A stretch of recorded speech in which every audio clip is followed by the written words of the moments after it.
in yet another wet environment. You see it gets wetter, wetter, wetter as we go down. And right over my head here is a witch hazel tree. All right?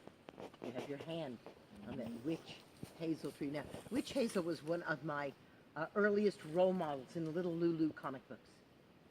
In every Little Lulu comic book, she would go to visit the witch whose name was Hazel. And she was named Witch Hazel.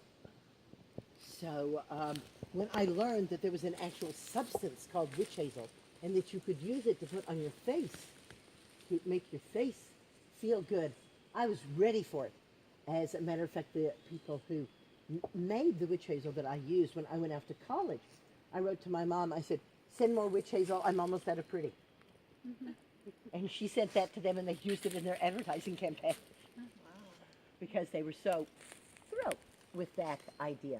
Now, there's a story that goes along with the witch hazel, and as we all know, if we want to do a big and complicated thing, it is wise to have help.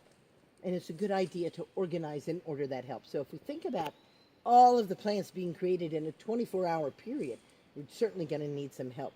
And I don't have it down as well as they do, but the Catholics really have this down. They can tell you, there's the archangels and the angels and the cherubim and the whole hierarchy of how that goes. But I don't know it, but you could look it up if you wanted to.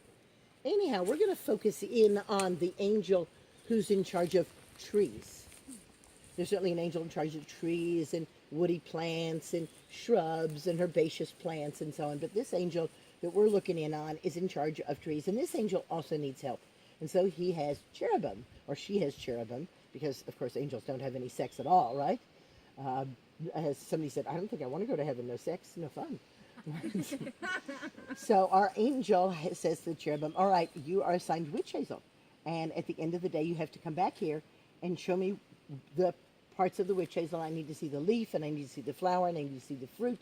And it'd be a good idea if I could also see, like, just a schematic of what the tree looks like. So at the end of the day, our cherubim comes back, and our angel says, yes, you are witch hazel. Now, do you have a leaf? Can you see the leaves? Can you see how erratic they are? Like, compare it to a beech leaf, or a birch leaf, or an oak leaf, or a maple leaf, which, if you folded it in half, would be the same. This looks like it was cut out by a right-handed person using their left hand with dull scissors.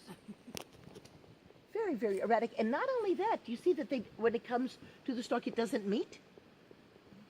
One piece of the leaf is a little longer than the other. Can you see that? Mm-hmm. Even way up there? Good. Okay, so our angel says, this is the leaf. Look at this oak leaf. This maple leaf. They're beautiful leaves. Highly irregular. Go ahead. And how tall is your tree? My tree's about 20 feet tall. And the angel says, do we have a misunderstanding here?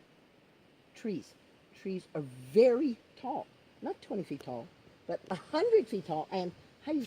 Trees only 20 feet. Well, you see, I didn't want it to be lonely, so I made it grow in clumps. Now, you don't see the clump here because the goats have eaten the smaller ones away. But is it sprouting at the base? It is. It wants to clump.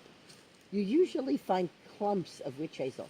So what our little cherubim did was took that 150 feet and divided it up so that each of the pieces of the clump was significantly smaller than a big tree. Our angel, needless to say, is not having a good evening here.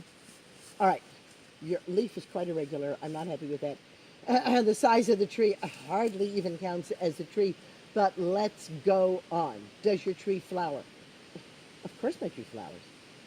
Good, this is sounding much better. And when does your tree flower? In January. Oh, says the angel.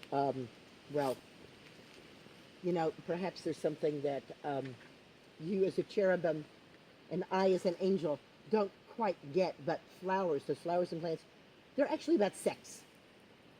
And insects are very important.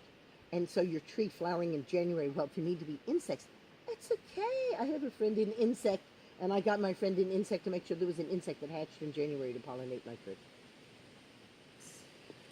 All right, says the angel. All right, you have an irregular leaf. We'll go with that. You have a not tall enough tree. We'll go with that.